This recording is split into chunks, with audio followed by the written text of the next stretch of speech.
أعوذ بالله من الشيطان الرجيم. بسم الله الرحمن الرحيم. يوم يجمع الله الرسل فيقول ماذا أجبتم قالوا لا علم لنا إنك أنت علام الغيوب. جس دن اللہ سب رسولوں کو جمع کرے گا اور پوچھے گا تمہیں کیا جواب ملا، وہ عرض کریں گے ہمیں کچھ علم نہیں، تو ہی غیب کی باتوں کو جاننے والا ہے۔ یہ سورہ مائدہ کی 109 نمبر کی آیت ہے۔ اس میں اللہ تعالیٰ نے محشر کا نقشہ کھینچا ہے اور بتایا گیا ہے لوگوں کو جو آج دنیا میں یہ سمجھ رہے ہیں کہ ان سے کوئی سوال نہیں ہوگا، کوئی جواب نہیں دینا پڑے گا، وہ جو چاہے کر لیں۔ اَيَحْسَبُ الْإِنسَانُ أَن يُتْرَكَ سُدًى، سورہ قیامہ 29ویں پارے میں اللہ تعالیٰ نے پوچھا کیا انسان یہ سمجھتا ہے کہ اس کو ایسے ہی چھوڑ دیا جائے گا؟ أَفَحَسِبْتُمْ أَنَّمَا خَلَقْنَاكُمْ عَبَثًا وَأَنَّكُمْ إِلَيْنَا لَا تُرْجَعُونَ، کیا انسان کو ہم نے ایسے ہی عبث بیکار بنا دیا، پیدا کر دیا؟ أَفَحَسِبْتُمْ أَنَّمَا خَلَقْنَاكُمْ عَبَثًا وَأَنَّكُمْ إِلَيْنَا لَا تُرْجَعُونَ، کیا یہ سمجھتا ہے کہ اس کو ہماری طرف لوٹ کر نہیں آنا ہے؟ لیکن یہ آج طرز عمل انسان اپنایا ہوا ہے، لیکن اس وقت اس کو پتہ چلے گا کہ اللہ تعالیٰ کے انتہائی برگزیدہ ترین انسان جو انبیاء کرام ہوتے ہیں، جو انتہائی چنندہ بندے، وہ بھی وہاں پر کھڑے ہوئے ہوں گے۔ جس وقت محشر قائم ہوگا تو ایک سارے میدان میں، کھلے میدان میں،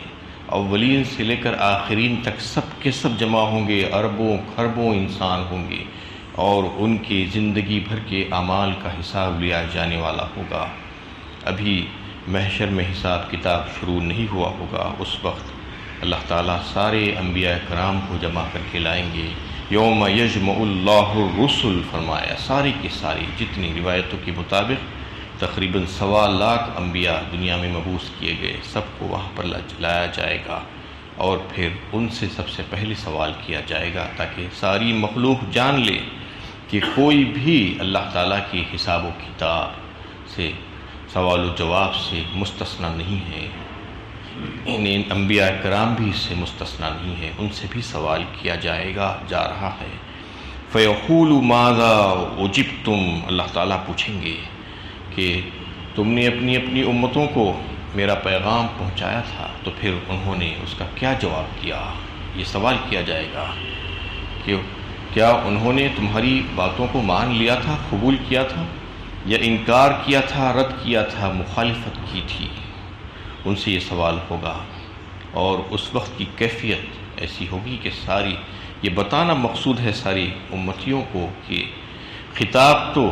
رسولوں سے کیا جا رہا ہے، لیکن امتیوں کو بتانا ہے کہ وہ آج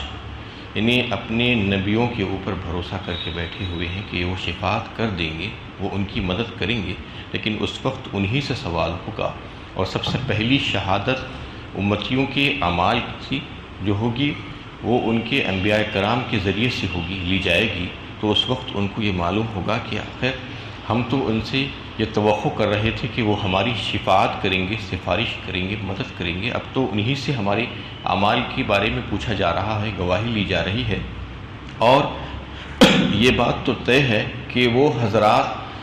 خلاف واقعہ بیان تو نہیں کریں گے، وہ مجرمین اور گنہگار پریشان ہو رہے ہوں گے، بڑا نازک مرحلہ ہوگا، اور اب یہ سمجھ رہے ہوں کہ اب تو شامت آنے والی ہے، کیونکہ وہ تو صحیح بات بیان کر دیں گے ہمارے تعلق سے، اور پھر ہم بچ کہاں سے پائیں گے، اور پھر وہ ہماری سفارش کب کریں گے، جبکہ وہ خود ہمارے گناہوں کی اور مجرمانہ سازشوں کی اور جرائم کے بارے میں وہ اللہ تعالیٰ کو جب بیان دیں گے، گواہی دیں گے، تو پھر اس کے بعد سفارش کیسا کریں گے؟ دونوں چیزیں تو ممکن نہیں ہیں، یہ سوچ رہے ہوں گے۔ اس وقت وہ جواب دیں گے اللہ تعالیٰ کو کہ لا علم لنا، ہمیں کچھ علم نہیں تھا۔ انبیاء کرام یہ جواب دیں گے کہ ہمیں کچھ بھی علم نہیں تھا، جبکہ ان کی زندگی میں ان کی قوموں کی طرف سے جو جواب ملا اس سلسلے میں وہ جو ناواقفیت کا اظہار کریں گے، کیونکہ انبیاء علیہ السلام کی شہادت دینے کا ذکر قرآن میں خود موجود ہے کہ انہوں نے شہادت دی ہے اور شہادت دیں گے وہ، محشر میں اللہ تعالیٰ کے سامنے شہادت دیں گے۔ اس کا ذکر اللہ تعالیٰ بار بار مختلف انداز میں فرمائے ہیں فَكَيْفَ إِذَا جِئْنَا مِنْ كُلِّ أُمَّةٍ بِشَهِيدٍ وَجِئْنَا بِكَ عَلَى هَؤُلَاءِ شَهِيدًا۔ سورہ نساء 5ویں پارے میں اللہ تعالیٰ نے اس کا تذکرہ فرمایا کہ کس طریقے سے جو ہے ہر امت میں سے ہم ایک گواہ لا کر کھڑا کریں گے، اور وہ گواہ اس امت کا پیغمبر ہوگا، اور وہ امت کے بارے میں یعنی اللہ تعالیٰ کے سامنے گواہی دے گا کہ یا اللہ، ہم نے آپ کا پیغام اپنی امت کو پہنچا دیا تھا، لیکن اس کے باوجود اگر وہ نہیں مانے تو ہم اس کے ذمہ دار نہیں ہیں۔ اور ان لوگوں کی گواہی کا جو ہے تصدیق جو کریں گے، اللہ کے نبی صلی اللہ علیہ وسلم ساری پیغمبروں کی تصدیق فرمائیں گے اس دن، اور کہیں گے کہ یا اللہ، یہ سچے ہیں، انہوں نے واقعی میں اپنی امتوں کو پیغام پہنچایا تھا۔ یہ کس بنا پر کہیں گے؟ کہ ان کے اوپر اللہ تعالیٰ نے جو قرآن نازل فرمایا ہے، اور وہ قرآن میں اللہ تعالیٰ نے پچھلے قوموں کے واقعات اور حالات اور ان کی سرگزشت کو جو ہے بیان فرمایا ہے، تو اس سے متعلق جو بات آئے گی تو اللہ کے نبی صلی اللہ علیہ وسلم اس وقت جو ہے سارے دیگر انبیاء کرام کی شہادت کی گواہی خود دیں گے۔ تو اس سے یہ ثابت ہوا کہ وہ جو ہے گواہیاں دیں گے انبیاء کرام، لیکن اس سے یہ ثابت نہیں ہوگا کہ وہ یعنی ان لوگوں کے خلاف گواہیاں دیں گے، اس لیے کہ ایک بات تو یہ ہوگی کہ جو انبیاء کرام کی زندگی کے بعد جو امتیں پیدا ہوئی تھی تو ان کے بارے میں تو انبیاء کرام نہیں جانتے ہیں۔ ان کا یہ جو جواب ہے کہ لا علم لنا، بالکل یہ بات صحیح ہے، کیونکہ ان کے پاس کوئی غیب کا علم تو تھا نہیں، صرف اللہ تعالیٰ ہی کے پاس علم الغیب ہے۔ تو وہ یعنی بعد میں آنے والی جو امتیں تھیں، جو لوگ تھے، ان کے بارے میں نہیں جانیں گے، لیکن جو لوگ ان لوگوں کے دور میں جو ان کی محنتوں اور کاوشوں کی وجہ سے ان کے ہاتھوں پر اسلام لے کر آئے تھے، اللہ پر یقین ان کا ہوا تھا، پیدا ہوا تھا، تو وہ لوگوں نے جو ہے جو احکامات کی پابندی کی تھی، اور اس کے برخلاف کچھ لوگ انہی کے دور میں نے اپنے پیغمبروں کی مخالفت کی تھی اور ان کی باتوں کو نہیں مانا تھا، ان کے خلاف اڑ گئے تھے، تو وہ سارے لوگوں کے بارے میں تو وہ جانتے ہوں گے۔ لیکن یہاں پر یہ کہنا کہ لا علم لنا کا مطلب یہ ہے کہ تفسیر بحیر محیط میں یہ فرمایا گیا ہے کہ یہ دو باتیں ہوں گی۔ ایک تو یہ کہ ایک ہوتا ہے علم کہتے ہیں یقین کامل کو، اور ایک دوسرا ہوتا ہے ظن، گمان جسے کہا جاتا ہے، اندازہ جسے کہا جاتا ہے، گمان غالب، اندازے سے جو ہے کوئی بات کہی جاتی ہے۔ تو یہاں پر کوئی بھی انسان کسی کے سامنے اپنے ایمان اور عمل کے بارے میں اگر جو ہے ظاہر کرتا ہے تو دوسرا انسان اس کی گواہی دے گا، کس بنیاد پر؟ ظن اور گمان کی بنیاد پر دے گا، کیونکہ حقیقی ایمان کا تعلق قلب سے ہے، اور اس کو جو ہے سوائے اللہ رب العزت کے کوئی نہیں جانتے کہ کس کے پاس حقیقی ایمان ہے، کیونکہ ہر قوم میں یہ ہوتا رہا ہے کہ منافقین کے گروہ رہے ہیں، وہ دلوں میں جو ہے کچھ چھپا کر رکھتے تھے لیکن ظاہر کرتے تھے اسلام، اس کے بارے میں سوائے اللہ تعالیٰ کی کوئی نہیں جانتا کہ کس کے دل میں کیا معاملہ ہے۔ وہ ظاہر داری اور لوگوں کو دکھانے کی خاطر تو جو ہے اپنے اسلام کا، اپنے ایمان کا اظہار کرتے تھے، لیکن دل میں نفاق چھپا ہوا ہوتا تھا۔ تو ایسے لوگوں کے بارے میں تو کوئی نہیں جانتا سوائے جب تک کہ وہی آ کر انبیاء کرام کو اس کی اطلاع نہ دے دی جائے، جیسا کہ نبی کریم صلی اللہ علیہ وسلم کو منافقین کے بارے میں ایک فہرست جاری کی گئی تھی کہ یہ فلاں فلاں منافق ہے، اس وقت تک نبیوں کو بھی نہیں پتہ چلتا کہ کس کے دل میں کیا چھپا ہوا ہے۔ تو یہ معاملہ اس وقت ہوگا۔ دنیا میں تو جو ہے یہاں پر ظن و گمان کی بنیاد پر جو ہے کہا جا سکتا ہے، ان کے سامنے بھی جو لوگ ایمان لائے تھے ان کے بارے میں بھی انبیاء کرام اور رسول جو ہے یہ نہیں بتا پائیں گے کہ واقعی میں یہ حقیقی ایمان لائے تھے یا نہیں لائے تھے، اس لیے اس کا جواب ایک یہ بھی ہو سکتا ہے کہ لا علم لنا، ہمیں پتہ نہیں کہ واقعی میں وہ حقیقی طور پر ایمان لائے تھے یا نہیں لائے تھے۔ لیکن محشر میں ایسا نہیں ہوگا، محشر میں جو فیصلے ہوں گے وہ حقیقتوں کی بنیاد پر ہوں گے، کیونکہ بال کی کھال نکالی جائے گی وہاں پر، اور اس وقت جو ہے اللہ رب العزت سب کے سینوں کے جو راز ہیں اس کو کھول کر رکھ دیں گے، اور اس سے جو حقیقی ایمان جس کے پاس تھا اس کے بارے میں جو ہے معلوم کر لیں گے، اور ان کی گواہیاں جو ہوں گی وہ دیگر لوگوں سے لی جائے گی پہلے، اور اگر وہ مجرمین اگر اس پر مطمئن ہو جائیں تو ٹھیک ہے، اگر مطمئن نہیں ہوں گے تو پھر ان کے منہ کو بند کر دیا جائے گا، تالا لگا دیا جائے گا۔ الیوم نختم علی افواہہم وتکلمنا ایدیہم وتشہد ارجلہم بما کانوا یکسبون، سورہ یاسین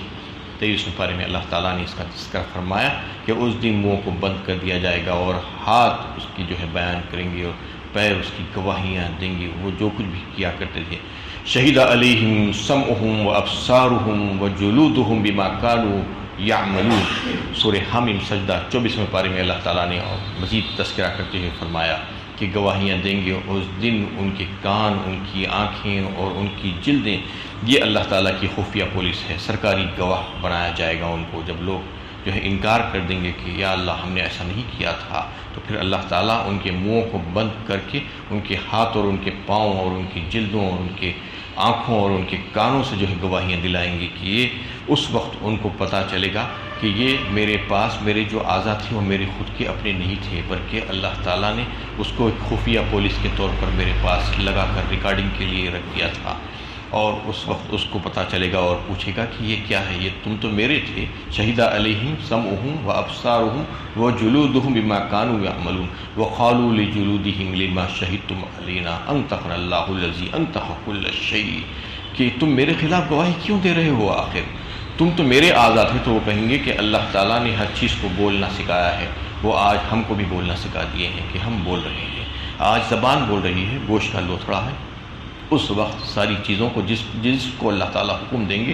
وہ بولیں گے، وہ بھی گوشت ہی ہے، اللہ کے حکم سے اس وقت وہ بولیں گے۔ تو اللہ تعالیٰ یہ فرما رہے ہیں کہ اس دن سب راز کھولے جائیں گے اور اس دن پتہ چلے گا، اور انبیاء کرام اس بات کو سمجھتے ہیں کہ حقیقی طور پر ہم کچھ نہیں جانتے، اس لیے وہ یہ کہہ رہے ہیں کہ قالوا لا علم لنا، کیونکہ اصل بات دلوں کی حالوں سے واقفیت کی جو بات ہے وہ تو اللہ تعالیٰ ہی جانتے ہیں۔ انک انت علام الغیوب فرمایا اس کے بعد آخر میں کہ آپ ہی علام الغیوب ہے۔ علم الغیب کا جو معاملہ ہے وہ سوائے اللہ تعالیٰ کے کسی اور کے پاس نہیں ہے۔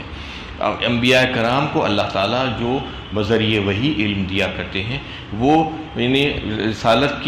رسالت کو انجام دینے کے لیے، اس کے امور کو انجام دینے کے سلسلے میں جن جن چیزوں کی ضرورت ہوتی ہے وہ سارے حالات اور واقعات اللہ تعالیٰ غیب کی خبریں جسے کہا جاتا ہے، انباء الغیب، وہ اپنے انبیاء کرام کو دیتے ہیں۔ اس کے علاوہ ہزاروں لاکھوں قسم کا علم الغیب ہے جو اللہ تعالیٰ کے پاس ہے، جس کو جتنا چاہتے ہیں عطا فرماتے ہیں۔ تو علم الغیب کا اصل معاملہ یہ ہے کہ وہ علم جو ذاتی ہو، سوائے اللہ تعالیٰ کے کسی اور کے پاس نہیں ہے۔ سب کے پاس عطائی علم ہے، انبیاء کرام کو بھی اللہ تعالیٰ عطا فرماتے ہیں تو وہ علم آتا ہے، اور جو عطا نہیں فرماتے ہیں وہ علم نہیں معلوم ہوتا ہے۔ اور سب کے پاس ناقص ہے، اللہ تعالیٰ کے پاس کامل ہے، اللہ تعالیٰ کے پاس کلی ہے، مکمل ہے، دوسروں کے پاس جزئی ہے، تھوڑا تھوڑا ہے، جتنا اللہ تعالیٰ عطا فرماتے ہیں اتنا ہے۔ تو اس میں اقرار کر رہے ہیں سارے انبیاء کرام، جو آج لوگ یہ عقیدہ رکھ رہے ہیں کہ انبیاء کرام کو بھی غیب کا علم تھا، تو اس آیت میں اور دیگر کئی ایک آیتوں میں اس بات کی نفی اللہ تعالیٰ نے خود فرمائی ہے کہ علام الغیوب سوائے اللہ تعالیٰ کی اور کوئی نہیں ہے۔ اور اگر کوئی ایسا باطل عقیدہ رکھ رہا ہے تو یہ آیت کی خلاف ورزی ہے، اس کو آج ہی اپنی اصلاح کر لینی چاہیے، ورنہ وہاں پر جا کر اس کو پچھتانے کے سوا اور کچھ نہیں ملے گا۔ تو اس میں انہوں نے جو ہے اقرار کیا سارے پیغمبروں نے کہ علام الغیوب آپ ہیں، غیب کا علم آپ کے پاس ہے، آپ ہی جانتے ہیں کہ ہماری امتوں نے کیا کیا تھا، اور اس کے ہم نے جو آپ کی طرف سے پیغام پہنچایا تھا اس کے جواب میں وہ ایمان تو لائے تھے، کچھ لوگ ہمارے سامنے، ہماری نظروں کے سامنے عمل بھی کیے تھے، لیکن پتہ نہیں وہ ان کا ایمان، ان کی دلی کیفیت کیسی تھی، اس کے بارے میں آپ ہی جانتے ہیں۔ اور ایک حدیث میں آپ صلی اللہ علیہ وسلم نے جو ارشاد فرمائی کہ محشر میں ہر انسان سے 5 سوال ہوں گے، 5 سوالوں کا جواب دیے بغیر وہاں سے اس کے پاؤں سرک نہیں سکیں گے۔ وہ 5 سوالات یہ ہوں گے کہ تم نے اپنی زندگی، تم کو ہم نے جو عطا فرمائی تھی اس کو کہاں پر کھپایا، کہاں پر لگایا، کن کن مشغلوں میں اس کو صرف کیا۔ آج زندگی ملی ہوئی ہے اور آج یہ سمجھ رہے ہیں کہ ہم جو چاہیں کریں گے، لیکن سمجھنا چاہیے کہ یہ غنیمت ہے، یہ مہلت، فرصت ہم کو جو ملی ہوئی ہے، اللہ تعالیٰ کی طرف سے جو عطا کی ہوئی یہ زندگی ہے، چند سانسوں کا مجموعہ، اس کو جو ہے صحیح طور پر ہمیں استعمال کرنا ہوگا، ورنہ اس دن سوال کیا جائے گا کہ جو زندگی ہم نے تم کو دی تھی اس کو کہاں پر لگا دیا۔ اور پھر جو جوانی کی جو جولانیاں اور قوتیں جو جوانی میں انسان کو ملتی ہے کہ چٹانوں کو پھوڑ دینے کی طاقت اس میں آ جاتی ہے، اس وقت کو، اس موقع کو تم نے کہاں پر گنوایا، کہاں پر لگایا، وہ پوچھا جائے گا۔ اور پھر ساری زندگی بھر تم نے جو مال کمایا وہ کہاں کہاں سے کمایا، حلال طریقے سے کمایا تھا یا حرام طریقے سے کمایا تھا، پھر وہ مال کو کما کر تم نے کہاں پر خرچ کیا؟ جائز جگہوں پر خرچ کیا، ناجائز کاموں پر خرچ کیا؟ پھر جو علم تم نے حاصل کیا تھا وہ علم پر کتنا عمل کیا؟ یہ 5 سوالات بہت ہی بڑے ہیں، بہت گہرے ہیں، بڑی وسعت رکھتے ہیں۔ ایسا میں نے بظاہر تو ایسا دکھتا ہے کہ صرف 5 سوالات ہیں، لیکن پوری زندگی کا نچوڑ ہے اس میں، پوری یعنی زندگی کے اعمال کا دار و مدار اسی پر ہے۔ اس کے بارے میں آج ہی ہمیں کوشش کرنا چاہیے کہ ہم اپنی زندگی کے ان لمحات کو جہاں پر لگا رہے ہیں، جوانی کی جو اوقات کو ہم جو ہے جہاں پر لگا رہے ہیں، اس کے بارے میں اللہ تعالیٰ سوال کریں گے کہ واقعی میں وہ جائز وقت پر لگائے تھے، جائز کاموں پر لگائے تھے، یا ناجائز اور حرام کاموں پر ہم نے اپنا وقت ٹھوک دیا تھا۔ اور مال جو کما رہے ہیں اس کے بارے میں ہم کو دیکھنا چاہیے، ہمارا اپنا محاسبہ ہونا چاہیے کہ واقعی میں یہ حلال ہے یا نہیں ہے، کیا اللہ تعالیٰ نے اس کو ہمارے لیے صحیح اور درست قرار دیا ہے یا نہیں قرار دیا ہے۔ اور جہاں پر پھر خرچ کرنے کا معاملہ ہے، یہ تو بہت ہی کٹھن اور مشکل مرحلہ ہے۔ مال کما لینا آسان ہے لیکن خرچ کرنا بہت مشکل ہے۔ خرچ کرتے وقت انسان یہ سوچتا ہے کہ میرا مال ہے، میں جہاں پر چاہے خرچ کروں، گاؤں بجاؤں، ناچوں کودوں، شراب پیوں، جوا کھیلوں، زنا کروں، جو چاہے کروں، کون پوچھے گا مجھے۔ آج کل دیکھیے آپ کیسا اسراف اور کیسا مال کا خرچ ہو رہا ہے، اس کے بارے میں سوال ہوگا۔ لَتُسْأَلُنَّ يَوْمَئِذٍ عَنِ النَّعِيمِ فرمایا سورۃ تکاثر میں۔ چھوٹی چھوٹی نعمتوں کے بارے میں بھی ہوگا تو پھر یہ تو بہت بڑی بڑی نعمتیں ہیں۔ زندگی کی نعمت، وقت کی نعمت، مال کی نعمت، اولاد کی نعمت، یہ ساری نعمتوں کے بارے میں سوال ہوگا، اس دن جواب دینا ہوگا۔ اور جو علم حاصل کیا ہے وہ علم کے بارے میں جو ہے کتنا عمل کیا تھا وہ بتانا ہوگا۔ اللہ تعالیٰ سے دعا ہے کہ اللہ تعالیٰ ہم کو اس قابل بنائے کہ جو علم بھی ہم حاصل کر رہے ہیں اس پر ہمارے لیے عمل کرنا آسان ہو جائے۔ وآخر دعوانا ان الحمد للہ رب العالمین۔